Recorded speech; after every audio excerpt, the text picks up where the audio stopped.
I've got a verse for you. I have a verse for you. Have I ever got a verse for you? Try this on for size. Ecclesiastes 3:1, and I quote, "For everything there is an appointed time," unquote. This is Martin Zender bringing to you not my wisdom, but the wisdom of King Solomon. For everything there is an appointed time. I'd like to emphasize I'd like to emphasize 7 words in this quote, and the words are, for everything there is an appointed time. Those are the 7 words that I would like to emphasize in this 7-word sentence, written for us under inspiration of the Holy Spirit by King Solomon. All right, having emphasized what I want to emphasize there, let's put super emphasis on everything. For everything there is an appointed time. For your breakfast today, for the time you're going to go to bed, that's an appointed time. It's appointed to you what time you're going to go to bed. That's what's meant by everything. If you have a problem with the word everything, you're not sure what it means, look it up in the dictionary. I think it means everything. That's the definition of it. Everything. Would it be an adjective? No. Describes everything. It's everything. There is an appointed. Now I want to focus on appointed. Appointed. That means designated beforehand. It is meant, the time is meant for that thing. For everything there's an appointed time. So the thing has a corresponding time. Whatever thing exists, it has a corresponding time. And I want to focus on is. There is an appointed time. It's not like there shall be an appointed time. Or by some miracle, an appointed time will show up in the nick of time. No, it exists because God set it in place before the thing happened. And so, in the fullness of times, that's another great quote that I told you about earlier. When the completion of the time came, God dispatched his son. That's Galatians 4:4, I think. I'm going to verify that in the Concordant version because for some reason, Bader just has a G there. It's got to be Galatians, a G. How about a little help? G-A-L, period? Throw me a bone here. All right. My scriptures are on the floor. Hang on a second. How can Martin Zender treat his scriptures with such disrespect? Sometimes I use this Bible to hold things up. You know, like it holds up my fan once in a while. Like this, if you're watching the laundry cam. This is a workman's Bible. This is not a relic. This is not a decoration for a table. This is a workman's Bible. And if I need it to prop up my fan or if I need it to balance a table or something, I will use it for that. I'm going to Galatians now because it has to be Galatians. I know it's not Genesis. Galatians chapter 4, verse 4. Now when the full time came, God delegates his son, come of a woman, come under the law, that he should be reclaiming those under law, that we may be getting the place of a son. Now seeing that you are sons, God designates the spirit of his son into our hearts, crying, Abba, Father. And all this stuff happens in accord with an appointed time. For everything, there is an appointed time. And we know that Christ was slain before the disruption of the world. So when the full time came, God delegates his son. It was already designed, it was already planned, it was already thought of, and then it just is a matter of the passage of time. And when each second clicks, whatever is supposed to happen in that second happens. So thank you, Solomon. Thank you, Paul. Amazing that these two were on the same page, separated by thousands of years. It's the Holy Spirit of God that does this. Now we're going to go through the chronology of the first 2,000 years. How does that sound for you? The account of the creation, Genesis 1:3 to Genesis 2:3, shows that here God begins a chronology, a sometimes very boring chronology. But we hear about the important cycle called the day. This is review, some of it. I'm reviewing some of the things I covered before I went into the sub-series of the era. I forgot the name of it already. The limited era. He begins an important cycle called the day because God is trying to help us, and he's giving information to those who care that we will be able to figure out the time and the season of his second coming. First coming, second coming, what do you want? What else do you want? First coming, his second coming. These are the most important events of the Aeonian times. And once we figure out the pattern, then we can take it from there. And it's so interesting of why God states certain things to be. And now it's all making sense to me. It's all making sense to me why we need to know how old Noah was when the flood started. It's very now how old Terah was when Abraham was born. How long the reigns of the kings of Judah were. Now I understand it. When I first read the Bible in 1979, I went and bought a New American Standard Bible. I'm reading through all these chronologies and all these lifespans, and I thought, what is this? Now I see. How many years later? 79, that was 1979, 89, 99, 2009. Almost 40 years later. 2 years shy of 40 years later. Now I'm studying this chronology. I'm studying the final years of Millennium 6. I realize now how important it is to God that we be able to know these times. And now I see why all these pegs are in there. And I'm going to, again, go through the time bridges with you. As I've been promising, so shall I deliver. So we see the important cycle of the day characterized by the terms evening and morning. These are the literal days of creation. And I don't care how smart science thinks it is, true science will verify whatever God says, because Genesis is history. I'll repeat that. Genesis is the history of your world. Now I'm sounding like a radio announcer. Here's the history of your world, announced in the book of Genesis, 6 days of creation followed by 1 day of stopping. Adam created in a single moment as an adult male. Eve pulled from him during an epic nap. Adam going toward his wife for the first time. We have sexual eroticism. And now a word from our sponsors. This is your history. Your history begins with Adam. Your times begin with a cycle called the day, characterized by evening and morning, which we still have. And God said that this pattern will not stop until he's completed with his plans. Now, on the new earth, there's no need for the sun or the moon because the glory of God illuminates the new earth. So this cycle, this continuous going of evenings and mornings, evenings and mornings. I told you God's in a big, fat, hairy, glorious, predictable rut. There was an evening and a morning the first day, Martin. That's right, and it hasn't stopped since. How boring, how dull can you get? And yet with each evening and morning, a day passes, and we're 1 day closer to the snatching away. That is, when we rise to meet Christ in the air, which also has an appointed time, because Solomon says, for everything there is an appointed time. I don't know if you can hear the thunder in the background, but this is epic. There's a storm going on right now in Fort Lauderdale, at the bottom of the peninsula. I've always loved the look of this state. Even when I was a kid, I looked at a map and I saw Florida's hanging out there, the bottom right-hand side of the United States. It looked just amazing to me. It's like so obvious, so there, so jutting out into the ocean, and I'm at the bottom of it, on the edge of it. Perfect place for me to be at the end of this eon, the final years of Millennium 6. So we are taught, educated, how God had already pointed out to Adam that the lights of the firmament, the lights in the heavens, served for the determination of certain times. That is Genesis 1:14. By the way, ladies and gentlemen, I'm borrowing from the book Chronology of the Bible. And now we're going to go. Now we're getting into the times. This is what you've longed and lusted for as I get onto different topics. Chronology of the Bible. F.H. Bader. I don't believe everything this guy says. No, I don't. He's got some strange ideas about other things. And I'm not saying he's wrong. I'm not saying he's right. I love his translation, the Davar translation, D-A-B-H-A-R, also called the Writ, very literal, more literal, in fact, in the concordant literal New Testament, believe it or not. This is called Chronology of the Bible, F.H. Bader. This guy's like a mathematician here. This book looks like my high school algebra book.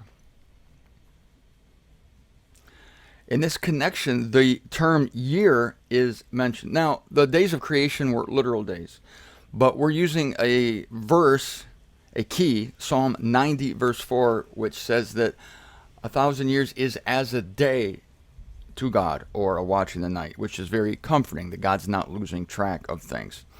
So the term year is mentioned. God, here's the takeaway.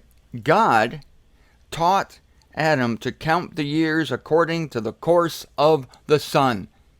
And the sky don't lie. So forget calendars, forget the Gregorian calendar or the Roman calendar, or forget the Sports Illustrated swimsuit calendar.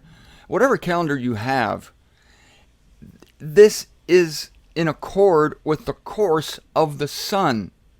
That's why God put the sun there. It's a giant, I don't know, maybe I could call it a pendulum, a timepiece.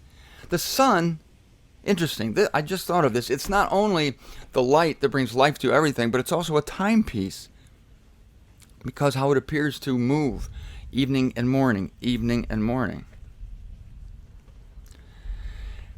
As well, in the account of creation, God drew attention to the fact that the seventh day is a day of completion. You'll find this in Genesis 2:2. Oh, thanks, I see. Bader puts GN when he wants Genesis. When he wants Galatians, he just puts G. This guy's a master of brevity. Not very funny, though, I'll tell you that. Brevity is the soul of wit. The guy's not funny. This guy would not be the one to put a lampshade on his head during a party. Bader, not this guy. He's very brief. He doesn't have time to put GAL for Galatians. Give me a G, and he's done. He's moving on. So I have to check up to make sure that's what he meant. So 7 is a time of completion, and this is when we first learn, really, in Genesis, that 7 is the perfect number. 7 is God completing something. 7 is God being satisfied. 7 is God having the hors d'oeuvres, going through the meal,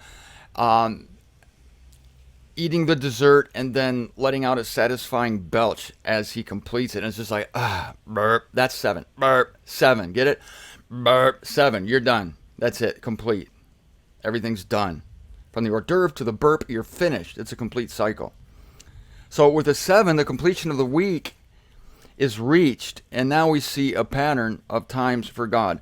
And he even calls the 77s of Daniel 70 weeks, 77s of years. God loves the week. He is absolutely infatuated with his own creation. It's like he puts it on a shelf and stares at it, or hangs it from a string like a mobile, like those mobiles you used to have on your crib when you were a baby, and you just stare at it fascinated. And it's a structure, and it has things hanging from strings, and it kind of moves around. There's little baubles at the end. God creates the week, and he admires it, and now he sets it up for all to see. This is great. And the funny thing is that all the notables of this world, nobody can escape the frickin' week. Did you notice that? This stupid thing God did that nobody believes. Nobody even believes that there was a creation week. It's all evolution. Evolution doesn't go by the week, does it? No. It goes by like periods of millions of years, which is bogus. You take one period of 1 million years, another period of 10 million years, and all these crazy times that we cannot even comprehend of in our minds. We have no... I used to go to the Smithsonian Museum, the Natural History Museum, and you see a sign under the dinosaur bones. This dinosaur lived 600 million years ago. BS. BS. No human being can wrap his or her head around 600 million years. But we can wrap our head around the week, because it continues to be the building block of the month. The month is the building block of the year. And all these things are dictated to us by the sun, which is out there naked for all to see, unless you live in Pennsylvania or Ohio or Michigan, in which case clouds cover it 95% of the time. But when the sun does come out, look at it. It's been there for, not directly, it's been there for 6,000 years. Well, it might have been there longer than that, because we had a first Earth that was disrupted, and God causes the light to come out. It's still there. But anyway, that's a study for another time. So I love the week. And the people of today still use it. They can't help it. Whenever you say, I'll be there Monday, or you schedule something for when? For Wednesday? If you're working in a 600 million year time period, well, if you're working in this nebulous, vague, scatterbox, stupid, redundant, ridiculous, out there, marijuana smoking, we have no idea what we're talking about, time frame, such as 600 million years, you're shot.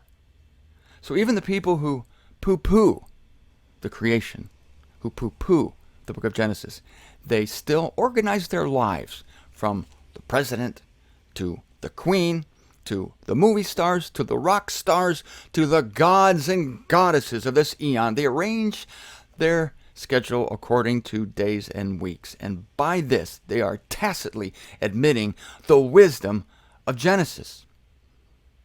They're tacitly admitting the veracity of the account of creation in Genesis, which is your history. And it's the history of the earth.